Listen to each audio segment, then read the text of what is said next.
বিসমিল্লাহির রহমানির রহিম। আমরা 5ই আগস্টের পর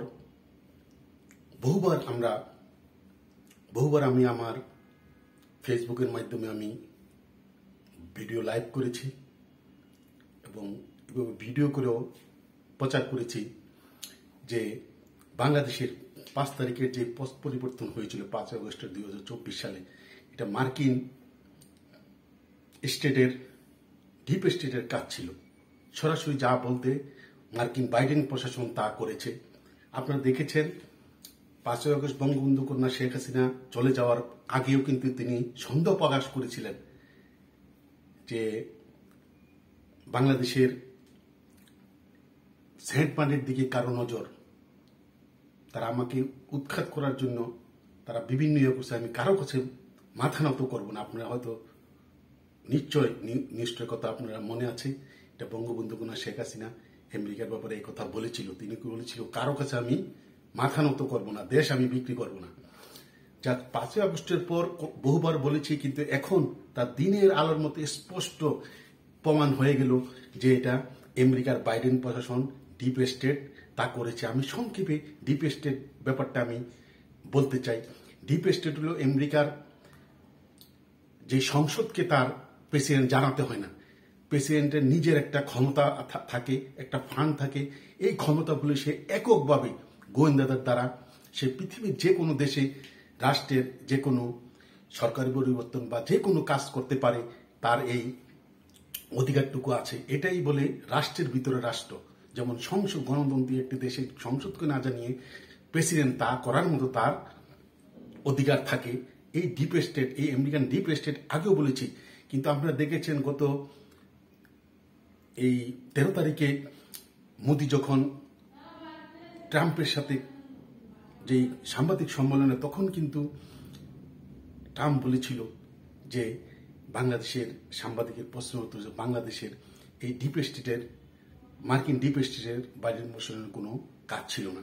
কিন্তু গত বুধবার তিনি মায়ামিতে এক অনুষ্ঠানে তিনি বলেছেন, বিভিন্ন দেশের কথার পরিপ্রেক্ষিতে তিনি বলেছেন যে বাংলাদেশেও $29 বিলিয়ন ইউএসএইডির মাধ্যমে দেওয়া হয়েছে। কিন্তু গতকাল তিনি তা আবার পরিষ্কার করেছেন যে বাংলাদেশকে $29 মিলিয়ন মানে প্রায় 300 কোটি টাকা দেওয়া হয়েছে এমন একটি প্রতিষ্ঠানকে।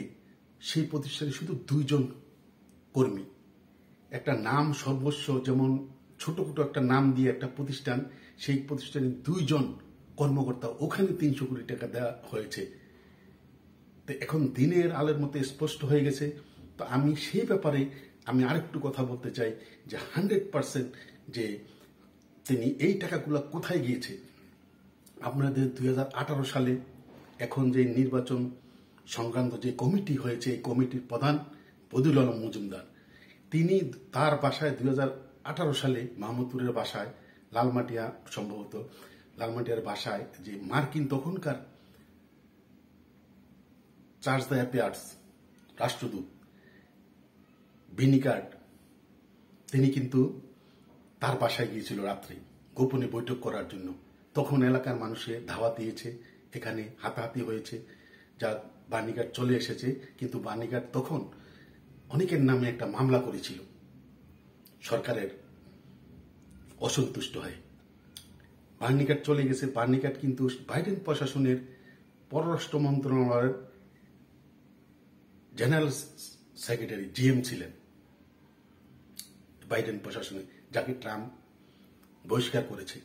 আর বাংলাদেশে যে গত যেই আপনারা শুনেছেন যে Peter Haas charge the affairs মার্কিন যুক্তরাষ্ট্রের রাষ্ট্রদূত ছিলেন, তাকে কিন্তু তাকে এখান থেকে যখন আমেরিকাতে নিয়ে গেল, তাকে কিন্তু আবার আমেরিকার বাইডেন প্রশাসন বাংলাদেশে পাঠিয়ে কোন একটা এনজিওতে বা কোন প্রতিষ্ঠানে একটা চাকরির কথা বলে তাকে এখানে রেখেছেন।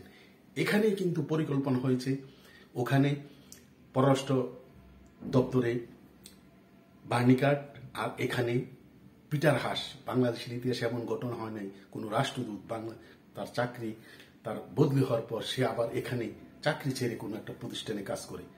তারা দুজনে, আমি নাম বলবো না, বর্তমান সরকারের কিছু লোক খুব দায়িত্বশীল লোক, তাদের সাথে মিলে এই 300 কোটি টাকা দিয়ে এই জঙ্গি এবং বিভিন্নদেরকে কাজে লাগাইয়ে এই আন্দোলন করেছে। আপনারা জানেন আন্দোলন করতে শত শত কোটি টাকার দরকার হয়।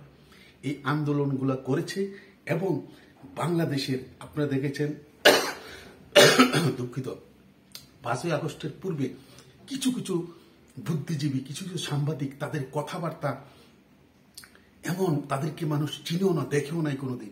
কিন্তু 5 আগস্টের পর আবার এই সাংবাদিকরা, এই বুদ্ধিজীবীরা এত সুন্দরভাবে ইনিয়ে বিনিয়ে শেখ হাসিনাকে ফ্যাসিস্ট বানানোর জন্য তারা এত সুন্দরভাবে অভিনয় করছে যে একটা নাটক করছে, একটা প্রকৃত অভিনয়। নায়কও তা পারবে না, অভিনয়কারী পারবে। এত সুন্দর করে তারা এখনো আপনারা দেখেছেন ফেসবুকে এবং বিভিন্ন মিডিয়াতে তারা এত সুন্দরভাবে কথাগুলা শেখ হাসিনার বিরুদ্ধে করে বলে যাচ্ছে। এই তাদের কাছেই এই টাকাগুলো এসেছে, তারাই এই টাকার বিনিময়ে তারা এই কাজ করছে। তা আপনারা দেখেছেন এই সাংবাদিক, এই বুদ্ধিজীবী, তাদেরকে আমরা অনেকে দেখিও নাই জীবনে কোনোদিন। তারা আজকাল মিডিয়াতে কিভাবে শেখ হাসিনাকে, আওয়ামী লীগকে বিতর্কিত করার জন্য এত মিথ্যা কথা বলছে, যেই মিথ্যা কথার কোনো শেষ সীমান্ত নাই। জাতিসংঘ বলছে প্রায় 66% লোক মারা গিয়েছে এই যুদ্ধে, আন্দোলনে, এই 7.62 বোরের ইয়েতে, এটা এই গুলিতে। এটা আর্মি ছাড়া বাংলাদেশে কোনো আইন শৃঙ্খলার কাছে নাই। কিন্তু আর্মি কি গুলি করেছে? তাহলে কারা গুলি করেছে? এখন বুঝেন যে যেই 300 কোটি টাকা এসেছে এই জঙ্গি এবং যারা এই অপকর্ম করেছে তাদের দ্বারা এই শিশু এবং মানুষকে, ছাত্রদেরকে হত্যা করা হয়েছে। তাই একটা দিনের আলোর মতো স্পষ্ট হয়ে গিয়েছে।